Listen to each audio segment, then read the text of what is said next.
આવી રીતે મોટા સમાચાર છે સામે આવે છે। માત્ર 3 વર્ષની બાળકીનો પણ ચાઇનીઝ દોરીથી જીવ ગયો છે તેવા સમાચાર અત્યારે જે સામે આવ્યા છે। ગુજરાતમાં ચાઇનીઝ દોરીનો આતંક, રાજકોટમાં ગળું કપાતા 7 વર્ષના બાળકનું મોત, પરિવારમાં માતમ છવાયો છે। ઉત્તરાયણના દિવસે ઇમરજન્સી કેસોમાં વધારો થયો છે। ચાઇનીઝ દોરીના વેચાણ પર પોલીસે તવાઈ બોલાવી પછી પણ તેનો ઉપયોગ બંધ થયો નથી। લોકોમાં હજી ચાઇનીઝ દોરી પ્રત્યે જાગૃતિ આવી નથી। ત્યારે રાજકોટના ઉત્તરાયણના સમી સાંજે રાજકોટ કોઠારીના રોડ પર ચાઇનીઝ દોરીની ગળું કપાતા હાલમાં 7 વર્ષના બાળકનો જીવ ગયો છે।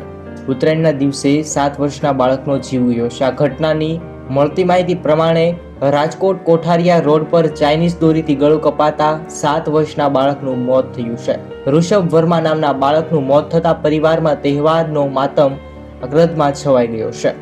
બાળકને દોરી વાગતા તેને ઈજાગ્રસ્ત હાલતમાં સિવિલ હોસ્પિટલમાં ખસેડાયો હતો। જોકે ફરજ પરના ડોક્ટરે બાળકને મૃત જાહેર કર્યો અને બાળક લોઠડા ગામનો રહેવાસી હતો।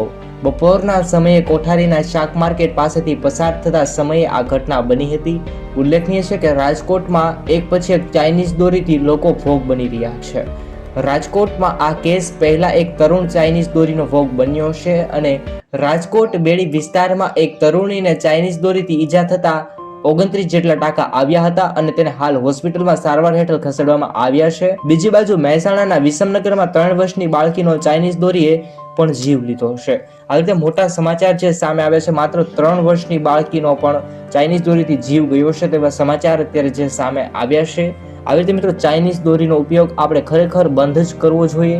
દરેક લોકો સુધી આ વિડીયોને શેર કરો, દરેક લોકો સુધી આ વિડીયો પહોંચે અને લોકોને જાગૃતિ મળે તે માટે આ સમાચાર દરેક લોકો સુધી શેર કરવા તમને એક વિનંતી કરું છું। દરેક લોકો સુધી વિડીયોને પહોંચાડજો।